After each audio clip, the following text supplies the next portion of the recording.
Start. अंग्रेजी को राष्ट्रभाषाओं की सूची में सम्मिलित करने के लिए जो सुझाव सदन के सामने आया है, उसका विरोध हम इसलिए नहीं कर रहे हैं कि हमें किसी भाषा से दुश्मनी है।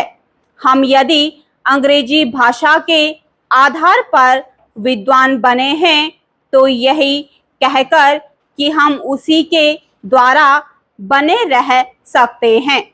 हिंदी को पीछे रखना उचित नहीं है।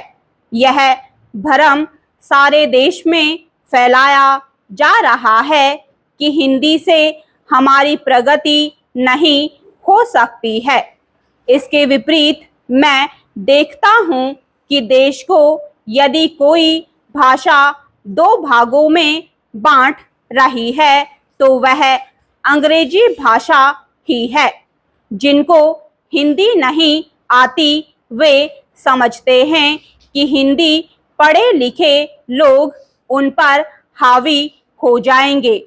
मेरी समझ में तो यह बात नहीं आती जो आदमी विदेशी भाषा का पंडित बन सकता है, उसे हिंदी का साधारण ज्ञान प्राप्त करने में कौन सी कठिनाई आ सकती है। हिंदी तो इतनी सरल भाषा है कि थोड़े से संपर्क से ही आदमी हिंदी जान लेता है और अपने भाव प्रकट कर लेता है। ऐसी अवस्था में यदि हिंदी राष्ट्रभाषा का स्थान ग्रहण करती है तो हमारा अंग्रेजी से संबंध टूटने वाला नहीं है। हर देश की अपनी एक भाषा होती है जिससे लोगों के विचारों का आदान प्रदान होता है और वे अपनी समस्याओं को समझते हुए उन्हें सुलझाते हुए आगे बढ़ सके। वह भाषा वही हो सकती है जिसको देश के अधिक से अधिक लोग समझ, बोल और लिख सके। इस देश में केवल हिंदी को ही ऐसा स्थान प्राप्त है। फिर हमें हिंदी को देश की राष्ट्रभाषा बनाने के लिए क्यों आपत्ति है?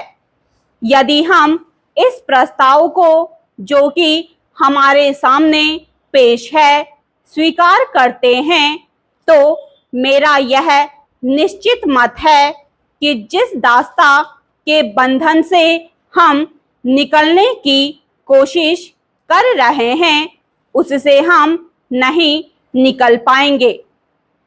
अंत में मेरा माननीय सदस्यों से निवेदन है कि वे केवल अपनी पार्टी की आज्ञा को ना देखें बल्कि अपनी बुद्धि से काम ले और इस प्रस्ताव का विरोध करें। यदि यह प्रस्ताव पास हो जाता है तो जो कि बाद में कानून बनने वाला है तो यह आज़ादी जो हमने 200 सालों के बाद प्राप्त की है उसके फलने फूलने में बाधा आ सकती है।